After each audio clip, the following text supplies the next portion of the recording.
Hello बच्चों, कैसे हैं आप लोग। तो आइए आज हम लोग करते हैं क्लास 10th का वेरी इंपॉर्टेंट मैथ का ऑब्जेक्टिव क्वेश्चन। और ये आपके लिए टारगेट वाली वीडियो होने वाली है। अगर आप बिहार बोर्ड या किसी भी बोर्ड से हो और मैथ की तैयारी कर रहे हो, यानी कि बिहार बोर्ड की क्लास 10 की तैयारी कर रहे हो, तो ये वीडियो आपके लिए टारगेट वाली बनने वाली है। बिकॉज इस वीडियो में मैं आपको 20 क्वेश्चन दिखाऊंगा और 20 में 20 आपको सही करके दिखाना है कि आपने अब तक कितना पढ़ा है। ओके, अगर आपने 20 में 20 सही बनाया तो मतलब आप एकदम एक सीधी और डायरेक्ट कंडीशन में डायरेक्शन में जा रहे हो, ठीक है ना। तो लेट से स्टार्ट। मैं हूं अशफाक और सभी को वेलकम है अपने ए ऑनलाइन सॉल्यूशन वाले चैनल पे।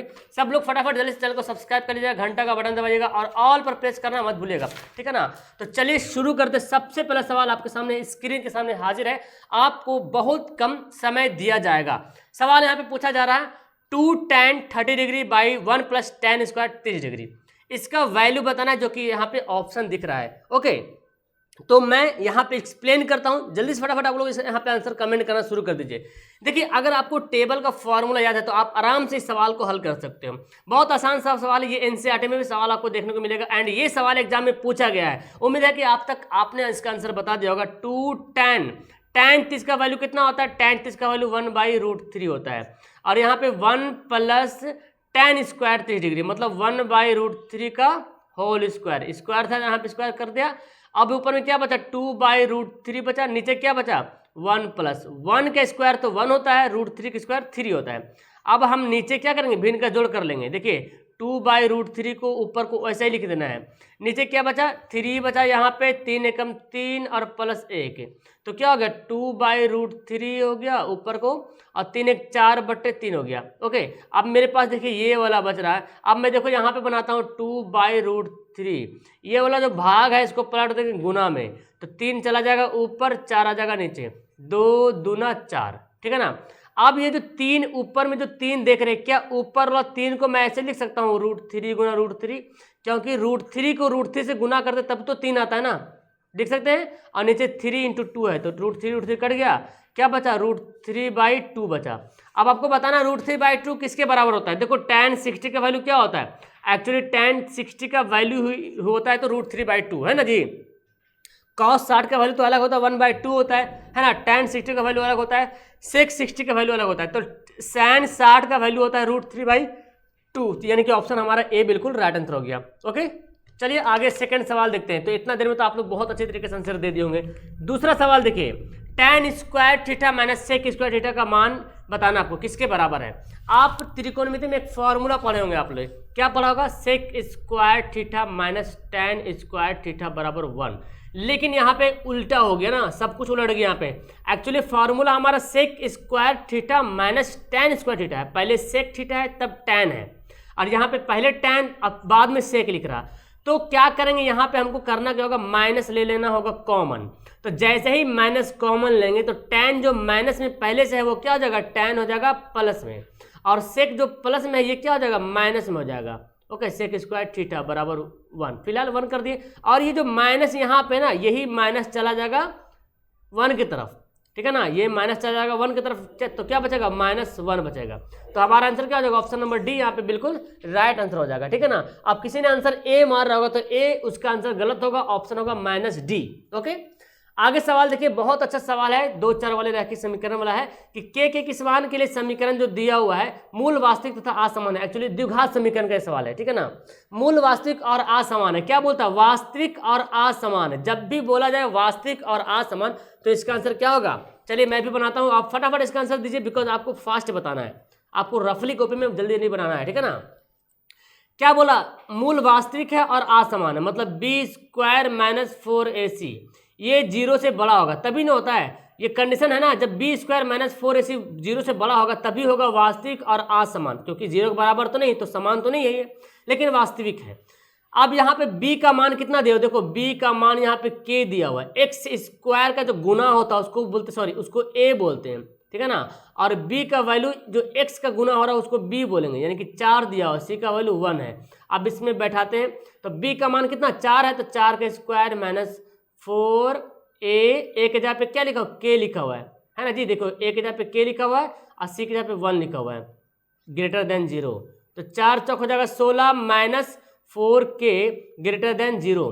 देखो ध्यान से 16 हो गया एंड ग्रेटर देन किया, -4 के को दाएं तरफ ले जाएंगे तो +4 के हो जाएगा।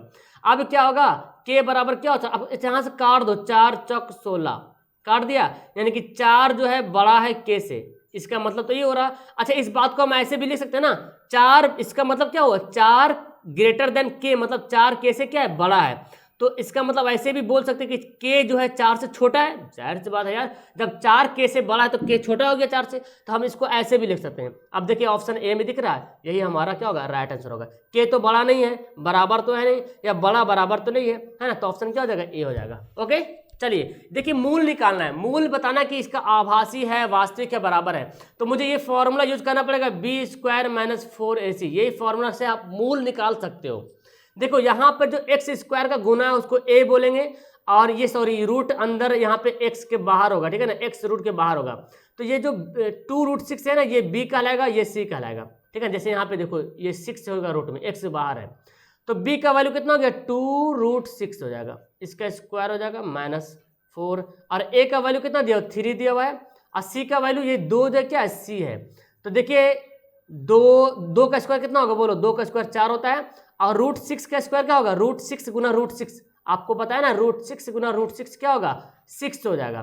तो 6 हो गया, 4 × 12, 12 दूना 24, और यहाँ पे 6 चौक 24 भी आ गया, और ये तो पहले से 24 था, 24 में 24 गया 0। अब जब भी b² - 4ac का वैल्यू निकालते हैं, और अगर उसका वैल्यू, इसका आंसर 0 आ गया, इसको बोलेंगे क्या बोलेंगे, बराबर है। मतलब ये हुआ कि b² - 4ac क्या है, 0 के बराबर है, यानी कि जो वैल्यू ज्ञात हुआ वो किसके बराबर है, 0 के बराबर है, यानी कि क्या है, समान है। ओके, और अगर ये बड़ा होता है, यानी कि प्लस में वैल्यू ज्ञात हो जाता है, 2 3 4 प्लस में, तो बड़ा हो जाता है, ठीक है ना, वास्तविक हो जाता है, और असमान होता है। और अगर छोटा होता है, मतलब 0 नहीं बल्कि माइनस में आंसर हमारा आता, यानी कि b² - 4ac का वैल्यू माइनस में आता, तो आभासी कहलाता है, ठीक है। ये सवाल बहुत इंपॉर्टेंट है, y बराबर 3, तो आलेख क्या होगा, आलेख का मतलब ग्राफ क्या होगा, जब आप इस ग्राफ को बनाओगे, ये वाला x है, ये वाला y है, तो y बराबर 3 का मतलब क्या हो, y 3 के दिया हुआ है, मान लेते हैं यहाँ पे 1 है, यहाँ पे 2 है, यहाँ पे 3 है, y का वैल्यू दिया हुआ है, लेकिन x का वैल्यू दिया हुआ है क्या, सवाल में नहीं दिया हुआ ना, x का वैल्यू तो नहीं दिया हुआ है। यानी कि अगर इसका हम जब ग्राफ खींचेंगे तो कैसे खींचेंगे, ऐसे खींचेंगे, इधर खींचेंगे चाहे हम इधर खींचेंगे। अब इधर जो खींच रहे किसके समांतर, देखो ये तो x से वाला लाइन है ना, तो x से कहीं पैरेलल बन रहा, इधर भी देखो x से वाला लाइन है, तो x के ही पैरेलल बन रहा, यानी कि x के समांतर है, क्या है, x के समांतर है, ठीक है, ऑप्शन ए। आगे देखो कौन बहुपद नहीं है, सॉरी यार यहाँ पे डबल डबल आ गया, ये वाला 2/3 होगा, ये वाला 1 x होगा, ये x से -1 होगा बटा x से -1 होगा, यहाँ पे लिखता हूँ 2/3 x + 1, ये 2 - x² + √3 x ऐसे है, ठीक है ना, अंदर में है x - 1 बटे x - 1, ये x³। ओके, ये फॉर्मूले में मिस्टेक हो गया। अब बताना कौन बहुपद नहीं है।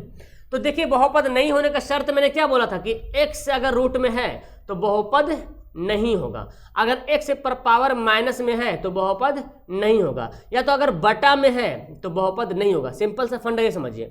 तो आप देखो यहाँ पे क्या दिया हुआ है, यहाँ पे ध्यान से देखेंगे आप तो देख रहे ये वाला जो x रूट में है ना, देखो x रूट में है, ये तो कट जाएगा जी, ये तो कट जाएगा पूरा, तो b वाला होगा हमारा राइट आंसर, यानी कि b क्या है, बहुपद में नहीं है। ओके चलिए आगे देखते हैं सवाल। देखो सवाल क्या बोलता है, सवाल यहाँ बोलता है क्या, किसी पूर्णांक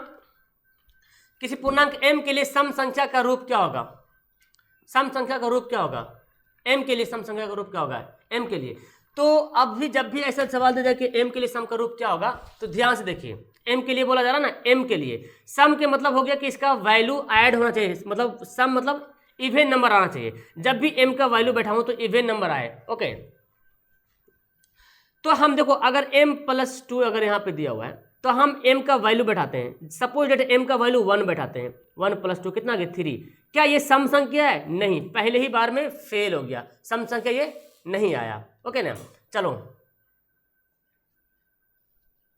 ओके नहीं आया। ओके अब देखो यहाँ पे देखो 2m + 1 है, इसमें बैठाते हैं 2m + 1, तो यहाँ पे 2m का वैल्यू 1 बैठाते हैं +1, तो कितना हो गया 2 एकम 2 1 कितना हो गया 3, ये भी वैल्यू जो है नहीं आ रहा, ये भी वैल्यू क्या हो रहा, नहीं आ रहा।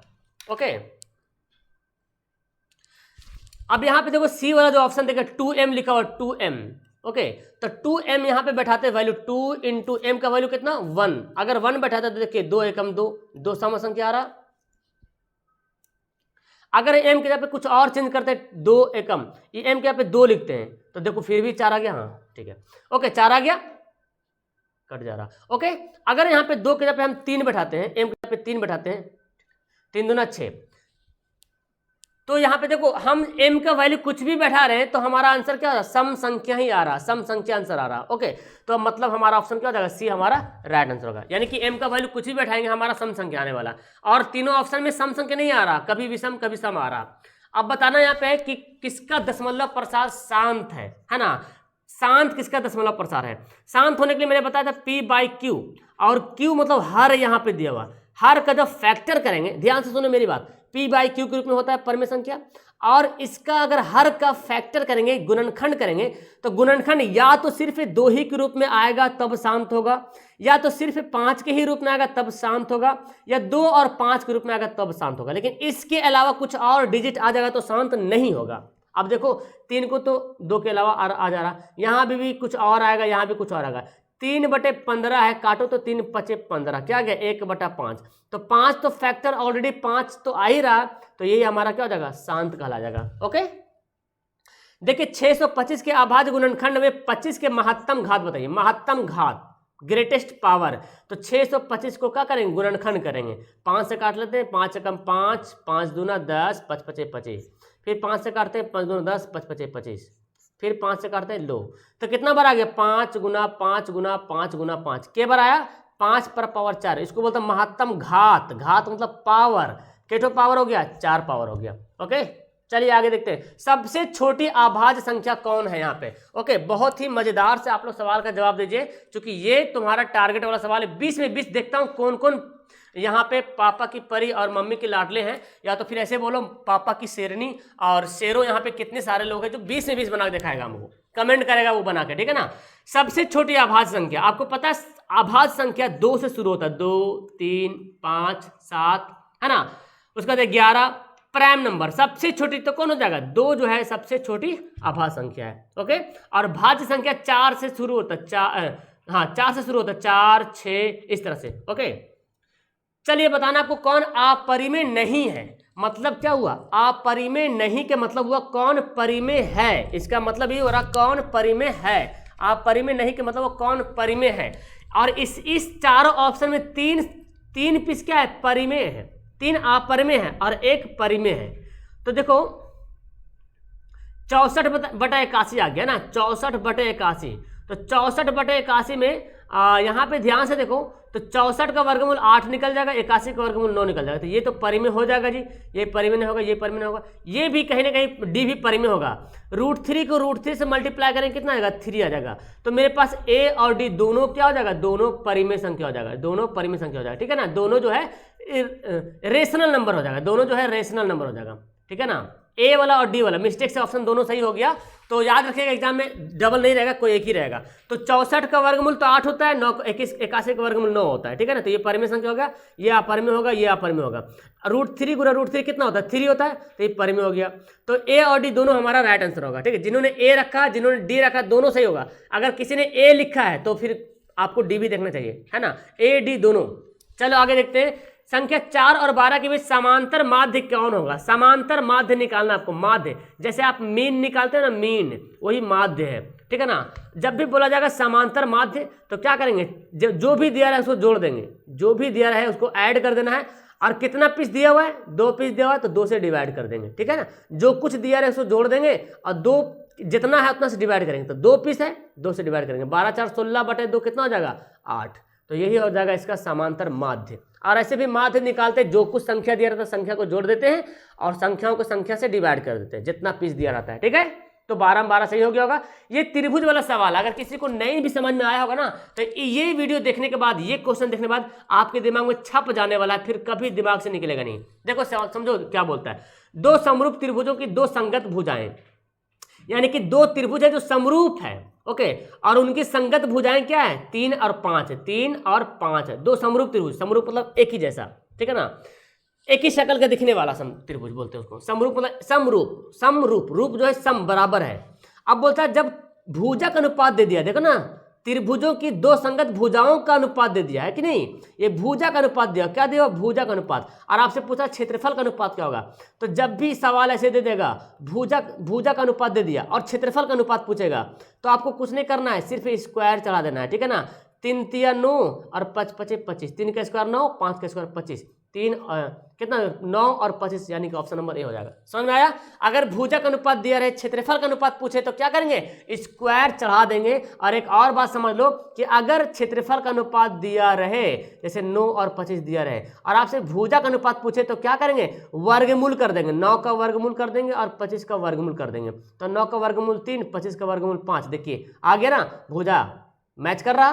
तो याद कीजिएगा, अगर भुजक अनुपात दिया रहे, क्षेत्रफल का अनुपात निकालने बोलेगा तो स्क्वायर करेंगे, और अगर क्षेत्रफल के अनुपात दिया रहे और भुजक अनुपात पूछेगा तो क्या करेंगे, रूट कर देंगे, ठीक है ना। अर्धवृत्त का कोण कितना डिग्री का होता है, बहुत ही इंपॉर्टेंट सवाल। एक तो वृत्त होता है ना, जो वृत्त के केंद्र का कोण, वृत्त के केंद्र का कोण अलग होता है। अब बोला जा रहा है अर्धवृत्त का कोण, तो अर्धवृत्त का कोण कितना डिग्री होता है। एक्चुअली अर्धवृत्त का कोण होगा कैसे बनेगा अर्धवृत्त का कोण, ये समझते हैं, है ना, कि अर्धवृत्त का कोण कितना डिग्री होता है, ये समझते हैं। देखिए ये है एक अर्धवृत्त है, इसको सीधा से बनाते हैं ऐसे, ये है अर्धवृत्त। अब कोण कहाँ से निकलेगा, यहाँ से लेकर यहाँ तक, तो ये जो कोण बनेगा, है ना, बनेगा 90 डिग्री। ओके, जब जैसे भी बना लो, आप जैसे बना लो, यहाँ से लो, यहाँ से लो, ऐसे करो, ये भी 90 डिग्री बन जाएगा। आप यहाँ से लो, फिर यहाँ ला, ये भी 90 डिग्री बनेगा। तो अर्धवृत्त का कोण 90 डिग्री होता है, ठीक है ना। ये डिग्री लिखा हुआ है, 900 मत समझना, डिग्री लिखा हुआ है। ओके, आगे है अर्धवृत्त की परिधि बताना, अर्धवृत्त की परिधि। अब देखो त्रिज्या दिया हुआ है ना, r बराबर 7 सेंटीमीटर दिया हुआ है, ठीक है। अर्धवृत्त की परिधि का फॉर्मूला आपने 8वां में पढ़ा होगा, 7वां में पढ़ा होगा, 8वां में पढ़ा होगा, 9वां में पढ़ा होगा, 10वां में पढ़ने को मिल रहा है। तो अब तो भूलने की वाली कोई बात ही नहीं होगी ना। तो परिधि बताओ भाई, अर्धवृत्त की परिधि, और वृत्त की परिधि अलग होता है, अर्धवृत्त की परिधि अलग होता है, r × π+2, ये फॉर्मूला होता है, आपको याद कर लेना है। अर्धवृत्त की परिधि का फॉर्मूला r × π+2। अब r कितना दिया हुआ, 7 दिया हुआ है, पाई का वैल्यू आपको पता है 22/7 होता है 2। इसको हल करते हैं, देखिए तो इसका एलसीएम लेते हैं, 7 हो जाएगा एलसीएम, 22 + 7 × 14। तो क्या मेरे पास आया जी, मेरे पास आया 7 × 36/7, है ना, 22 14 36, 7 7 कट गया, कितना हुआ 36, यानी कि हमारा आंसर क्या हो जाएगा, ऑप्शन नंबर बी बिल्कुल सही आंसर हो जाएगा, ठीक है ना, ऑप्शन नंबर बी। क्लियर है, समझ में आ रहा है, बस फॉर्मूला बैठाना आपको। 15 सवाल हो चुका है, आप चलते 16 सवाल की ओर। किसी गोले का वक्र पृष्ठ, देखिए गोला का वक्र पृष्ठ दिया हुआ है, आपको गोला का वक्र पृष्ठ का फॉर्मूला जानना पड़ेगा। जब भी किसी का क्षेत्रफल का दिया रहे वैल्यू, आयतन का वैल्यू दिया रहे, तो उसका फॉर्मूला से ही हम कुछ हल निकालेंगे, और त्रिज्या निकालने बोला जा रहा।